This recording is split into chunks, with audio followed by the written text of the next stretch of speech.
Bonjour chers amis, quelle matinée, quel plaisir vous entendre à écouter Zingold. J'ai pensé que Georg Simmel aurait certainement déjà une carte de fidélité Platinum avec Ingold Airlines. Alors comme Jacinto a commencé la matinée par cette réflexion sur Simmel qui esquisse les conditions de possibilité de l'assimilation de l'argent à la valeur esthétique, avec beaucoup moins de brio, je propose un peu de clore la matinée en esquissant l'arrachement de l'art à la monnaie et à l'économie monétaire en général, et donc d'évoquer quelques-uns des concepts sous-jacents aux conditions de possibilité de cette rupture. Mais avant de commencer, j'évoquerai juste 3 points, peut-être pour me situer par rapport à nos débats.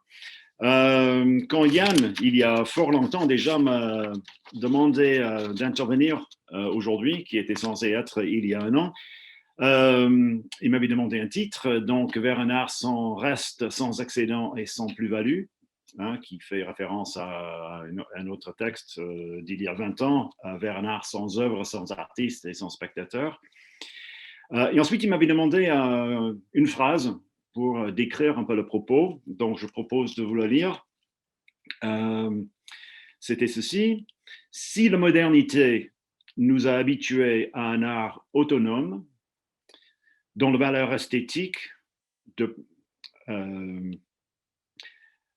dont la valeur esthétique se mesure peu ou prou à la valeur monétaire, de plus en plus de pratiques qu'on peut qualifier de post-autonomes se positionnent à l'échelle 1, et donc cette notion de l'échelle 1 sera importante pour ce que je dis par la suite, par rapport aux activités qu'elles abordent, faisant une avec elles, n'étant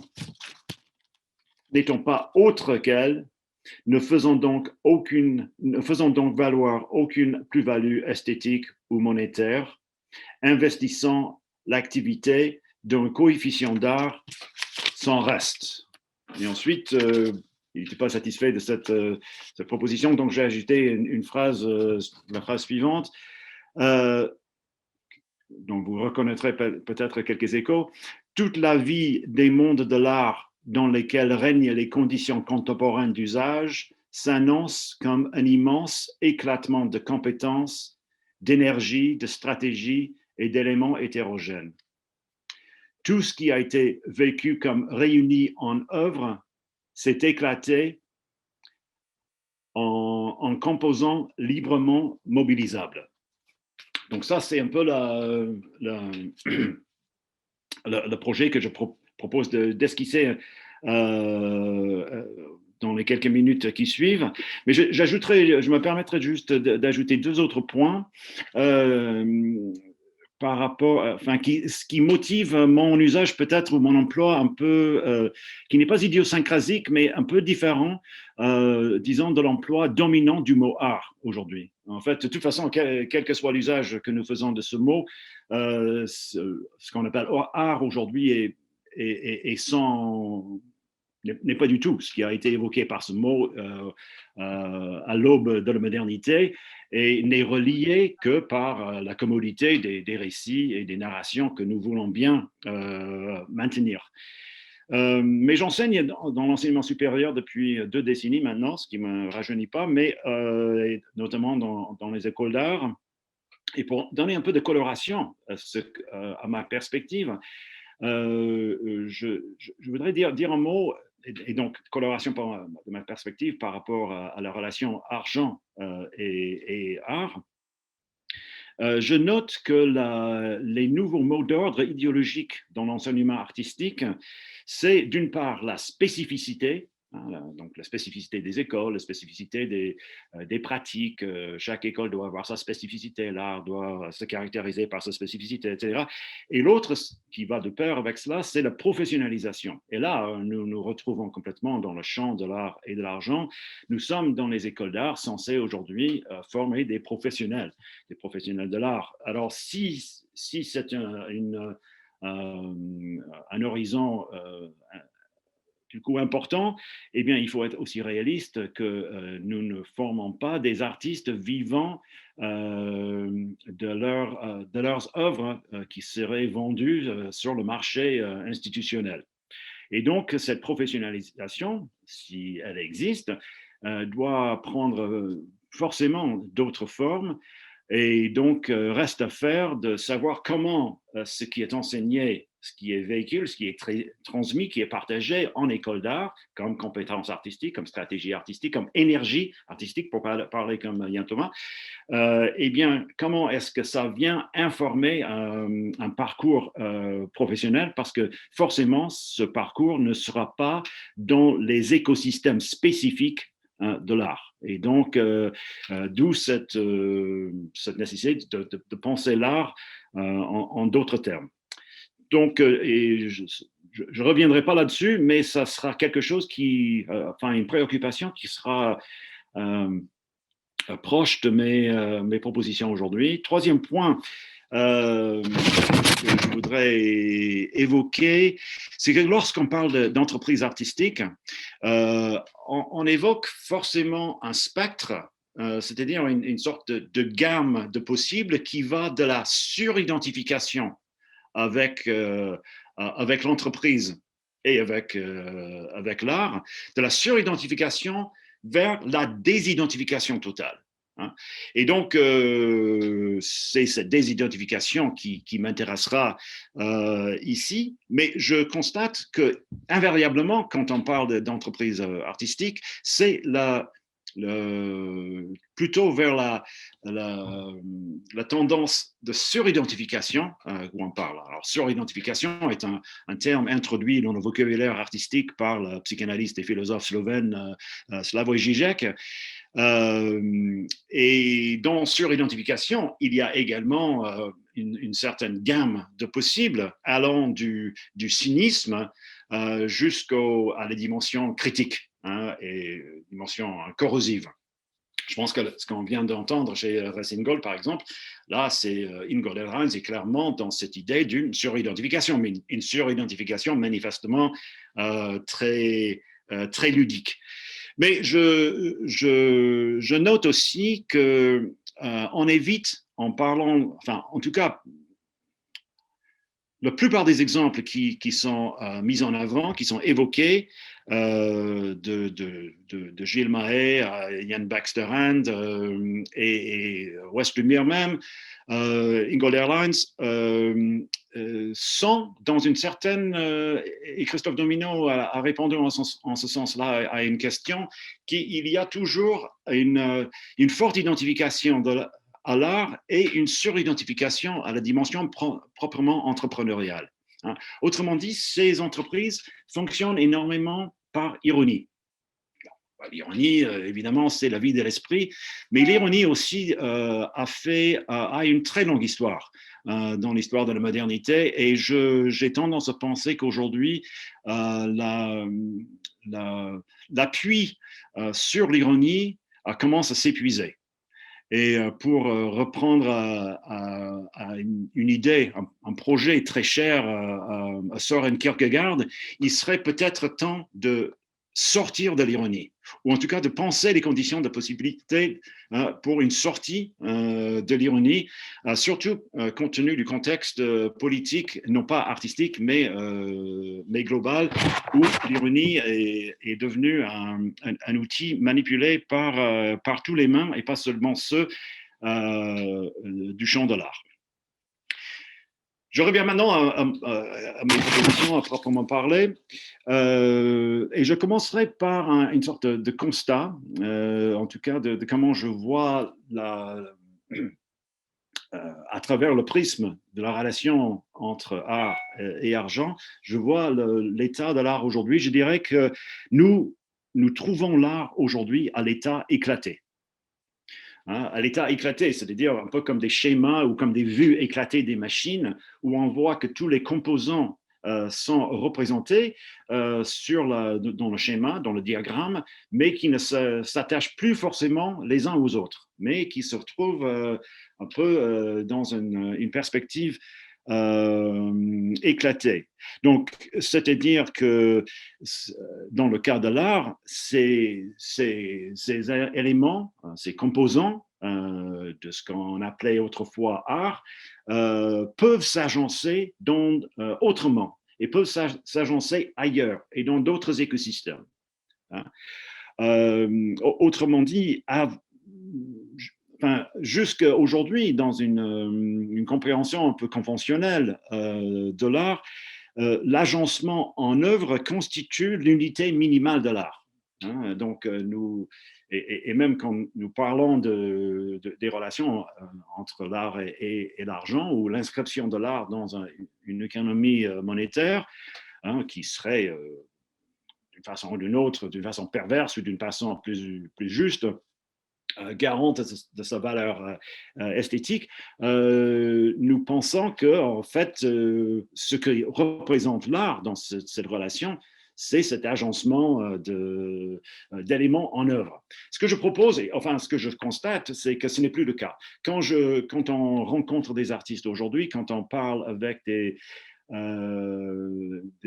aspirants artistes ou des praticiens qui s'engagent ou qui postulent pour des projets et pour des concours et pour des bourses et des commandes, etc., nous ne voyons pas forcément la proposition d'une œuvre, mais beaucoup plus sous forme d'écoute, sous forme de stratégie, sous forme d'énergie artistique, sous forme de compétences artistiques qui pourraient être injectées dans un processus social ou un processus politique, public en tout cas, qui est bien relié à l'art par son histoire, hein, par ses ensembles de compétences, mais qui ne s'assemble pas ou qui ne s'agence pas forcément en propositions artistiques à proprement parler.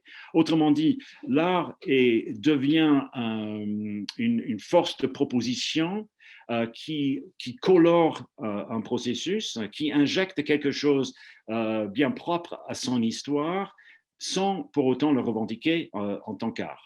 Donc, à la notion de spécificité, hein, qui était le terme, peut-être un des termes clés de l'art des dernières 5 ans ou 70 ans, ce terme est remplacé par l'exigence de compatibilité. Hein. Et donc, si l'art continue donc, dans une voie professionnelle, c'est bien moins une profession liée à une profession en particulier, mais beaucoup plus éclatée, s'inscrivant dans d'autres champs d'activité. Ceci alors, serait possible selon si on respecte, enfin, s'ils sont respectés ou à condition à certaines conditions. Et j'en évoquerai ici 4 ou 5 qui découlent de cette idée que l'art se trouve ou se caractérise aujourd'hui par son état éclaté. Autrement dit, que l'art a changé d'échelle et l'art opère désormais à l'échelle 1. Et ceci est évidemment particulièrement vrai pour les entreprises artistiques, mais bien des entreprises artistiques du XXe siècle, donc du siècle dernier, y compris celles évoquées tout à l'heure par Yann Thomas, tout en faisant semblant d'agir à l'échelle 1, agissent en réalité à une échelle réduite, bien qu'à une échelle monumentale. Donc ceci n'est pas une question de taille, mais bien d'échelle opératoire. Donc aujourd'hui, on trouve de plus en plus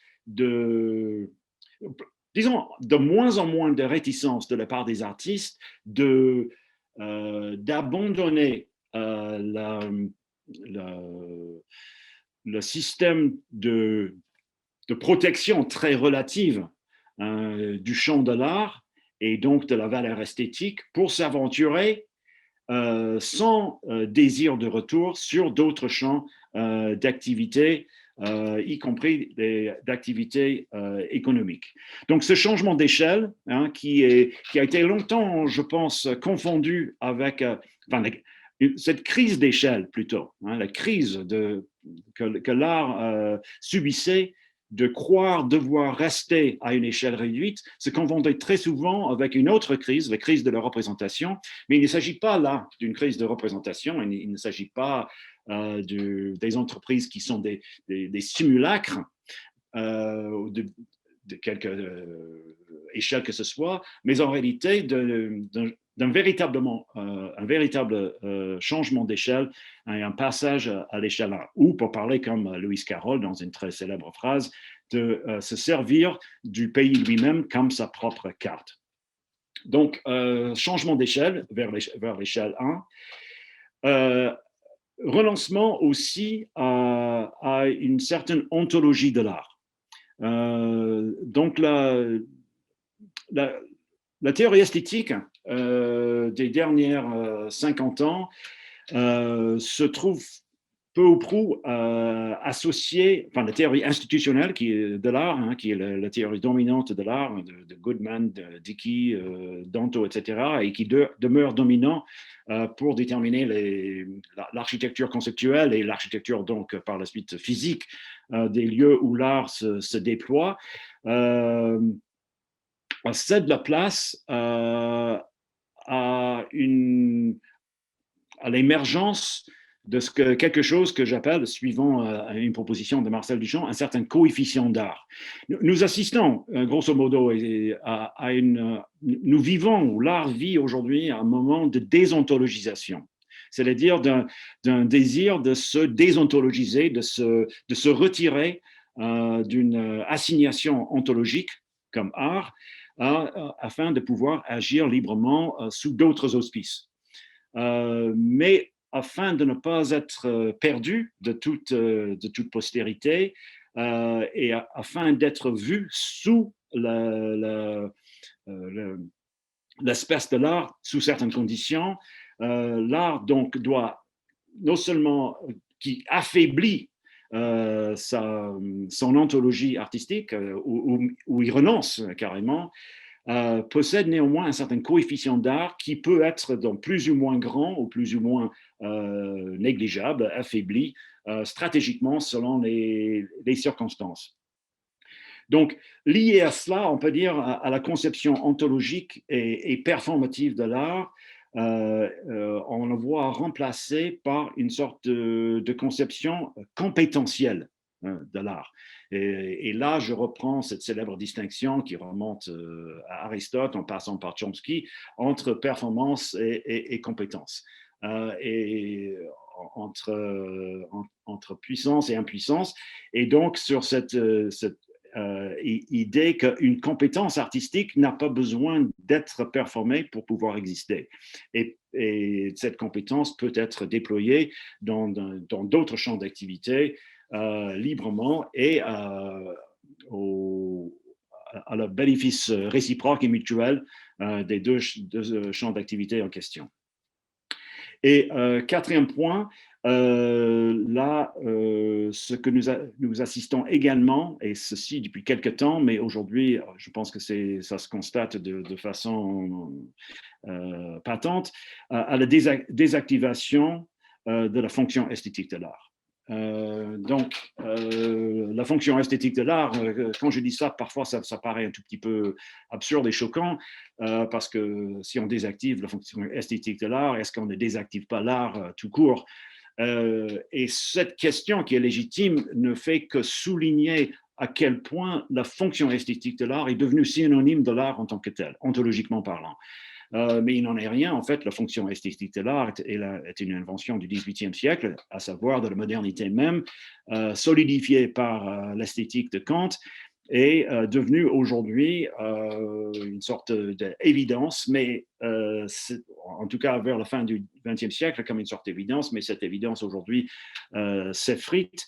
Et la fonction esthétique de l'art se voit de plus en plus souvent désactivée afin de pouvoir justement activer d'autres fonctions heuristiques, politiques et d'autres. Donc, dans cette nouvelle configuration, donc ces 4 points-là que je viens de trop rapidement, mais juste pour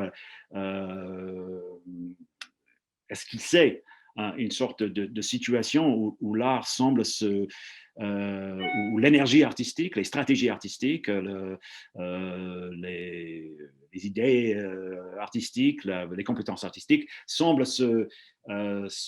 trouver une voie de libération de toute financiarisation ou monétisation possible.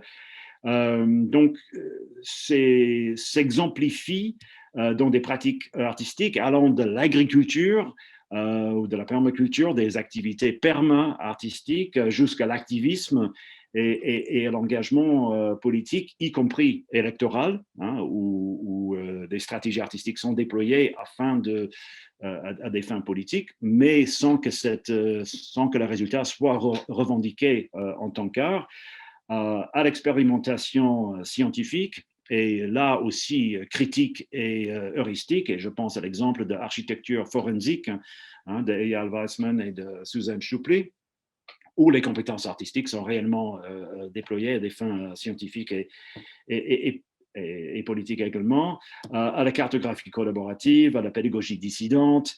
Et là, les possibles sont également très, très larges, allant de l'école Hirsute en France à l'école des bergers de Fernando Dori en Espagne, ou à la restauration. Et là, nous savons qu'il y a cette longue histoire qui comprend aussi Baxter Hand avec Ice Cream dans le Vancouver des années 60, mais avec des exemples réellement aujourd'hui à l'échelle 1, c'est-à-dire se séparant complètement de toute ontologie artistique, mais néanmoins déployant des compétences artistiques. Et là, je pense au restaurant de l'artiste conceptuel Rachid Araïn à Londres, Shamiyana, qui est, dans un sens, n'est que le dernier dans une suite d'entreprises artistiques en restauration,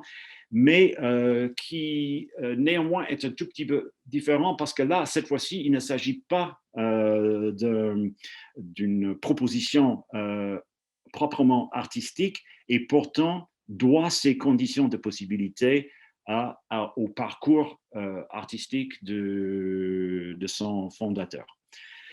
J'en resterai là sur cet exemple d'un art donc voilà, qui me paraît s'approcher de cet horizon d'un art sans reste, sans excédent et sans plus-value.